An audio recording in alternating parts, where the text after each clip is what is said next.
Alright, I am here with my first Starfield video. First of many. I am publishing this a little after my review just went up, after the embargo lifted, and now 8 hours before launch. And after 87 hours of play in 2 weeks, I have come to some conclusions. I love it. I really love it. It has been a really fun, fantastic experience on the whole. If you read my review, I gave it a 9.5 out of 10. That's very high. I was close to giving it a 10, but there are enough things where I knocked it down a little bit. But my overall impression was this is the game that most people who are hyped for the game want it to be. It is enormous. It is so big that I have no idea how much I am missing here. What's been a really interesting way to play this game is if you have an early review copy, you don't have like Google. You can't Google answers to things. You have to find everything yourself. You have to figure out everything yourself. And that is very fun. I might actually recommend that to a lot of people, to not look up the answers to things, to explore yourself as long as possible. Except for the articles I write, click on those. They really pulled it off.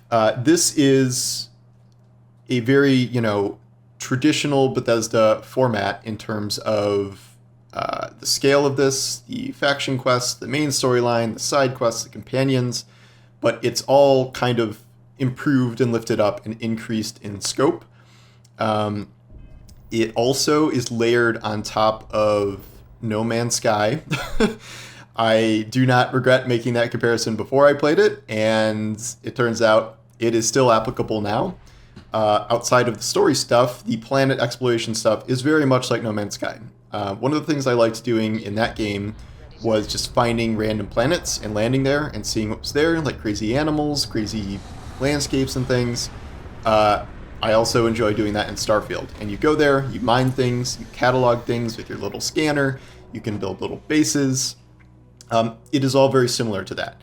The difference is that is only a fractional part of the game, and this is an entire Bethesda RPG layered on top of that.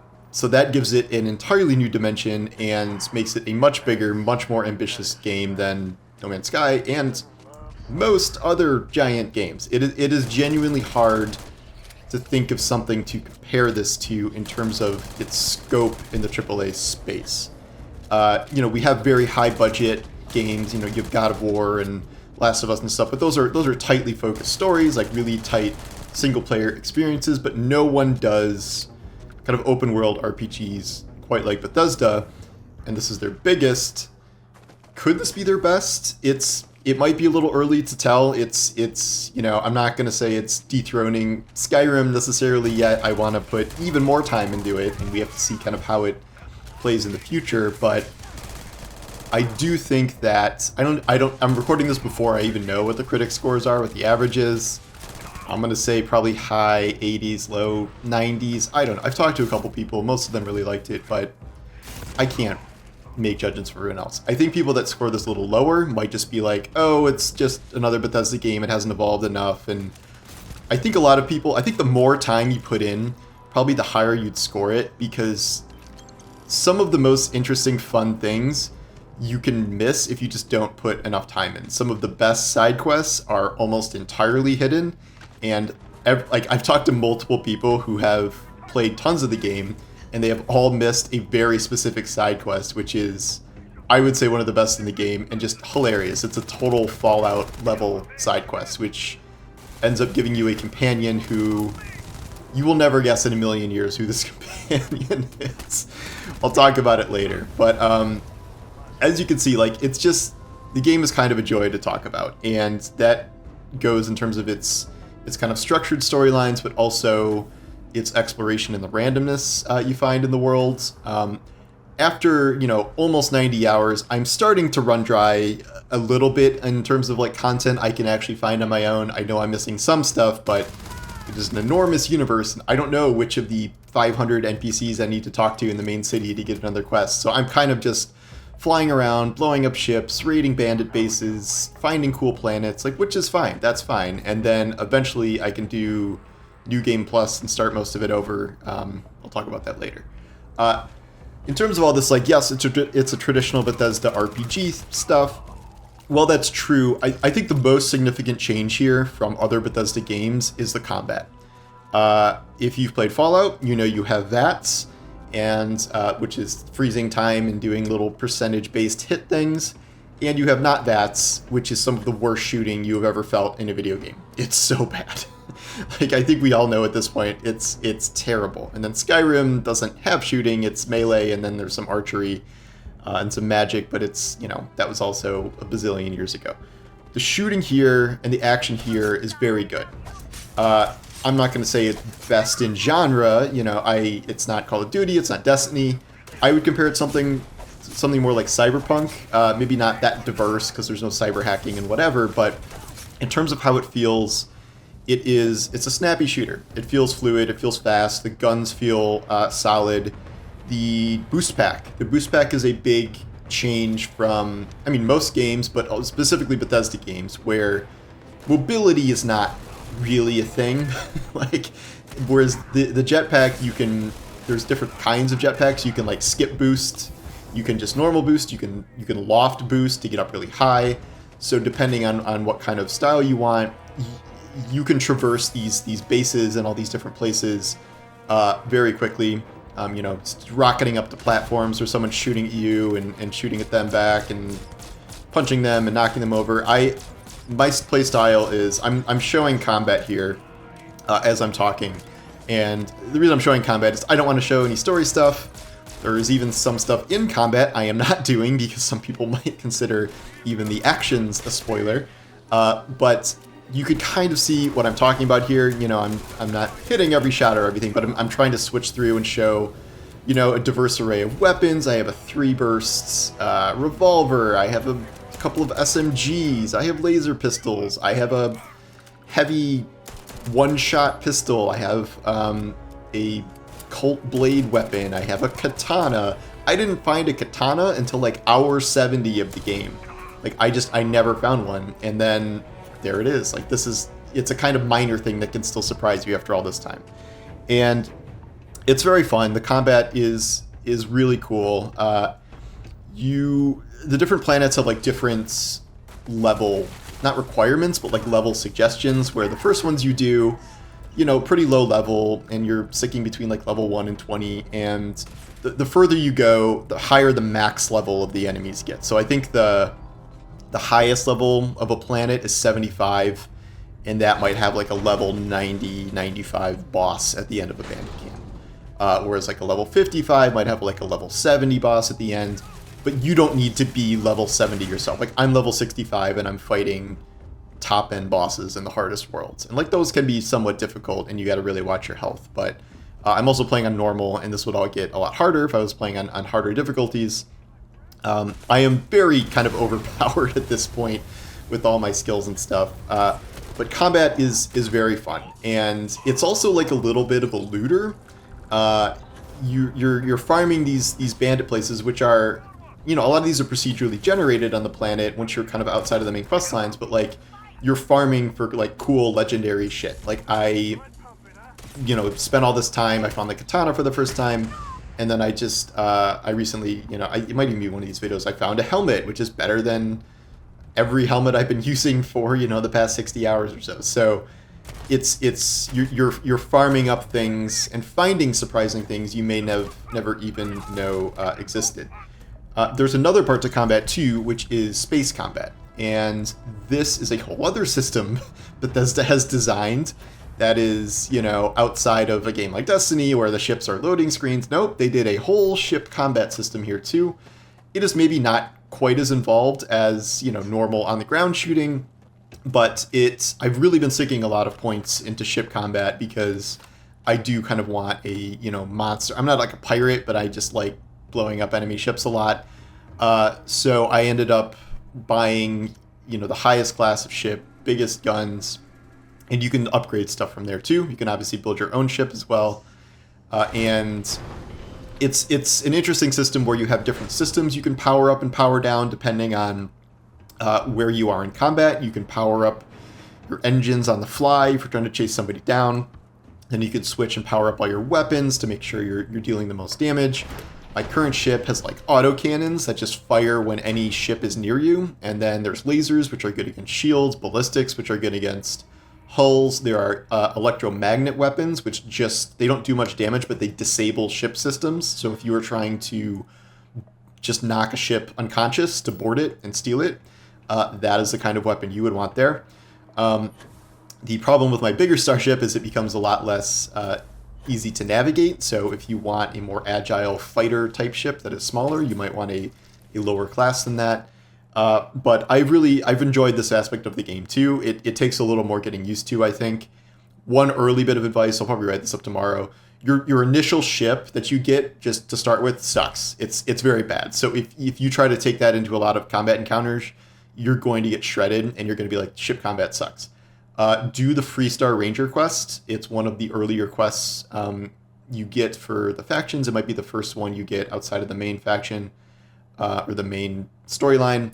You will get a very good ship at the end of that. That's not like the best in the game, but it is the best early ship I think you can get, and you will get it for free. So do that. In terms of other stuff, story and character stuff. This was a little variable. So the main storyline is kind of whatever. You join this group called Constellation. You are fighting down these mythical artifacts that give you visions and are weird, and you're trying to figure out what they do. I'm not really going to go any deeper than that for now, but that's kind of the main storyline. You know, it's not the most original storyline of like finding remnants of something mysterious in space and trying to figure out who or what put it there, etc. The best story stuff comes in the form of faction quests, I'd say. There's a lot of really good faction-based quests in here, good side quests. The best quests were both with the UC faction. They're like the space cops. There's one about, you learn this in the lore, there's like a town on a planet that was totally overrun by like, they're like kind of alien xenomorphs or something, just a really dangerous creature, and they were wiped out, and they like sealed off the city, and they're resurging, and you gotta go kill them. And then there's another part to this where you're essentially working for like the CIA of the space people, and you have to infiltrate a pirate band and report back what they're doing and what their plans are. And it is a very, very, very involved quest where at the end you will have to pick a side. Like, do you pick the pirates and, you know, betray the government, or pick the government and destroy the pirates? And like, there's different outcomes for different things. And then there's a lot of faction quests that kind of reverberate into the future. A lot of side quests are really fun and interesting. Some of them are secrets, which I won't go into. The one I mentioned earlier is one of the best secret ones. And then there's like companion loyalty quests, which you may not believe is that unusual, but a lot of those are pretty involved, and they can really make you get more attached to your companions. The more time you spend with the companion, eventually it will lead to a quest for them. This is true of like the main, I think, 4 or 5 companions from Constellation. You can hire a bunch more people to like work on your ship, and they give you like different bonuses and stuff, but they really focus on the main 4 people. The companions were a little hit or miss for me. I really do like Sam Coe, who's like the cowboy guy. I think he's very funny. He reminds me of like Raylan Gibbons from Justified. He's voiced by Elias Defexis from Deus Ex fame. And I think he's funnier than the guy who's actually supposed to be funny, Barrett, who's one of the first guys you meet. My love interest, because you can have love interest in this game, ended up being Andreja, who is a mysterious member of Constellation. I guess that's what I'll say. I didn't really love her by the end, even though I professed my love for her as a character. But I don't know. She ended up being a little flat. I thought Sarah Morgan, who's like the main NPC, the blonde girl who's on everything, was a little flat. I think the most interesting character work is actually done kind of outside of all these. We know that Bethesda has this like 250,000 word script, like double Skyrim or whatever. And most of that is like out in the world. So like you will meet tons of people in side quests, but not even just in side quests.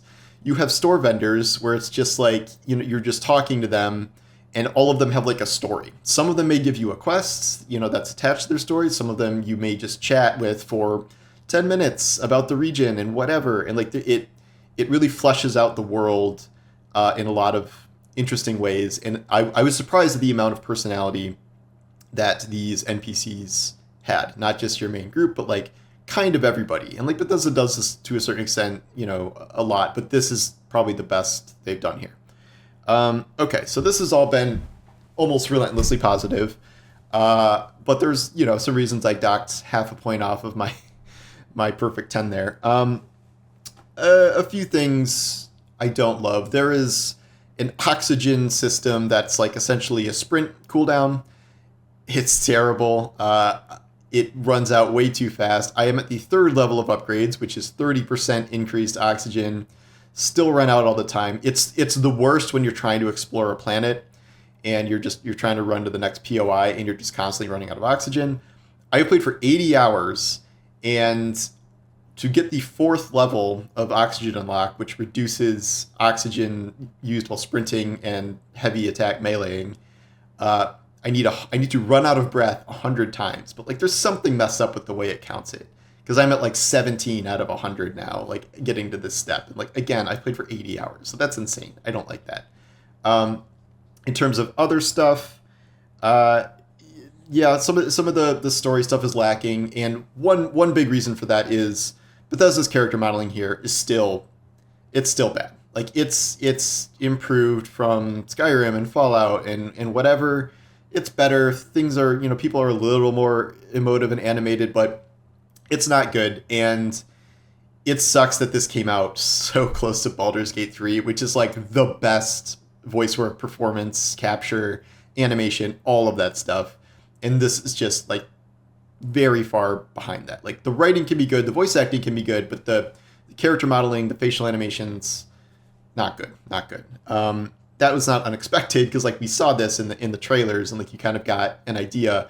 And I guarantee you're going to see a lot of screenshots of like badly lit, dead-eyed NPCs, which they don't always look like that, but it is very easy to take some photos of the people looking pretty bad. And there's a photo mode which is great, except there's a bug where like half the time my character's eyes are closed and she's like holding a weapon or something, her eyes are closed and she looks absolutely ridiculous. So yeah, not great. I hope they fix that. In terms of bugs, this is a Bethesda game. Everyone was like, oh, it's going to launch so buggy and terrible. And like, we just, we have to expect that. And, they'll fix it over time. But not that many bugs. Really not. I know some reports of like, there really were not many bugs leaked out ahead of time from people breaking embargo. They're right. There were not that many bugs. The type of bugs you see are just your typical bullshit. It's like a guy is clipping through a desk, or someone is accidentally standing on your pilot's chair and their head's going through the ceiling, but like those don't even happen that much. The most annoying NPC bug is like if someone's walking and you try to talk to them, sometimes it might like stutter a lot, which is weird. I only really ran into 2 serious bugs in all this time. One was there was a couple instances where when I was target locking on a ship to fire on it, you can like target lock a ship and target specific systems. My guns didn't work. That happened maybe 2 or 3 times out of, 200 ship battles. So it wasn't that big of a deal, but it was like actively bad at the time. I just had to restart my game. A couple times, maybe twice. Don't know why this happened, but I've had entire towns just turn hostile like instantly. And the first time it happened, I'm like, is this supposed to happen? So I just started killing people, but like it was in the middle of a quest. So I was trying to like kill NPCs that I was supposed to be talking to, and they kept resurrecting. I'm like, this isn't what's supposed to happen. So it took a couple reloads to fix that. But again, it's 1 or 2 quests that happened with out of 100 plus, and it was not a permanent bug. Like a couple reloads fixed it, and it wasn't the end of the world. That's it. That's really all the significant ones I can think of. I think maybe in one of these clips here, I have a guy like stuck in a wall and I have to like shoot his foot to kill him or something. But like this is typical shooter bullshit. Like it's not. This really is the least buggy Bethesda game I've seen launch, and there's obviously going to be more bug fixes and whatever, but it is definitely not that buggy. So right now I am at 80 plus hours. I am kind of slowing down because I'm running out of places to try and find side quests, even though I know they're there. And so I'm just I'm finding unexplored systems, I'm scanning them, I'm landing there, I'm seeing what's going on. And even if there aren't set missions here, one of my favorite parts of this game is like the create your own adventure nature of it. So like I give this example in my review where, I picked a random planet. No objectives, just picked a planet. A lot of planets will have POIs where it's like abandoned military base, blah, blah, blah. Some of them have nothing. So I just picked one with nothing, landed there, and you can still see POI icons in the distance. Go to one, it's a ecliptic spacer base, and kill a bunch of guys there, see that there's a giant ship landed there, and sometimes you can't go in the ship, so they say they're inaccessible. This one I could go in, and then I get a little prompt, and it's like, either leave or kill everyone on the ship. And I'm like, all right. So I killed everyone on the ship. I go to the cockpit, and it's like, take off. So I took off. I have a giant C-class, the best class, pirate ship that I got for free, where C-class ships normally cost 300 grand or something like that. And that is now my ship. And that was just, again, throwing a dart at a random planet in a random spot, and that is something I got. This happens with loot. As I said, I got a katana for the first time after all these hours. I got this one-shot pistol that I'm using in here after a really long time. I like collecting outfits to see the diverse array of... There's an outfit you wear under your spacesuit, and then there's your spacesuit, which actually has all the stats and perks and stuff, but what you wear under that is kind of cosmetic. No microtransactions, so all of these are found in the game. And a lot of them you can buy in the store, but I keep finding ones that I add to my collection. Like I just found... a business casual outfit that's just like slacks and a plain white shirt that like looks really crisp, and I'm like, this is great. I found a cowboy poncho. There are gang outfits from Neon, the cyberpunk city. There's like an army beret. There are cool like Top Gun flight suits, and then I think there's a bikini somewhere because there's a resort planet with a lot of people wearing bikinis. But you can only buy resort wear. So I think if you're a guy or a girl, you can get like little swimsuits somewhere. Like anything I think you see people wear, you can probably get somewhere. The Neon City sells a really beautiful sari dress, which is very cool. And that's just like something that became my own objective. Like I'm really enjoying collecting these outfits, taking screenshots in them, stuff like that. Another fun thing is... landing on these planets and trying to find one to build a base in. Or you can build 6 or 7 bases, I think, across all these star systems. So it's, again, this is No Man's Sky, where you try to find like a beautiful, not maybe super hostile or toxic planet, build a base there. I have a couple different functions for my bases. Some are just like, I go there to store things and whatever and dump all my stuff. Another one, when I find a planet that's just full of a ton of high-level wildlife, I park at least a beacon there, if not, building a base, so I can go back there and you farm the wildlife. It's a lot of XP. I'm probably going to write an article about how that's the best XP farm in the game, is killing a lot of wildlife. Sorry, PETA. But I'll even just going to these different planets and discovering, like, the really cool shit there is fun. You will find a ton of desolate planets. Where there's just like caves and mining things and like nothing really there. What you will never do is walk 45 minutes in one direction and hit a boundary wall, because you'd be insane to do that, because that's pointless. You can just pick up your ship and go land somewhere else and walk the square footage of Skyrim around there. You will probably land on a planet and go to like 2 or 3 POIs you can see, and then go back in your ship and land somewhere else. I have never hit a boundary wall. With the oxygen system, you do not want to run for 40 minutes in one direction, believe me. That is probably why they don't have rovers, because you would probably hit that boundary wall a lot more if you could go really fast, but it is not a big deal. Everyone was freaking out about nothing. So planetary exploration is what they said it was be. You can land everywhere except gas giants and suns. And any moon you can go to, you can land there. There might not be anything there, but again, like I found my random base and my random ship at a totally random planet that had nothing on it. There are hidden star systems. There are hidden locations that do not show up unless you scan a planet. there are planets with nothing on them, but you land there and there's a bunch of dinosaurs, like just cool stuff you can find randomly. Because of the procedural nature of this, you will start to run into some of the same facilities and stuff. Like, I know what most weapons bases are going to look like now because they're structured the same.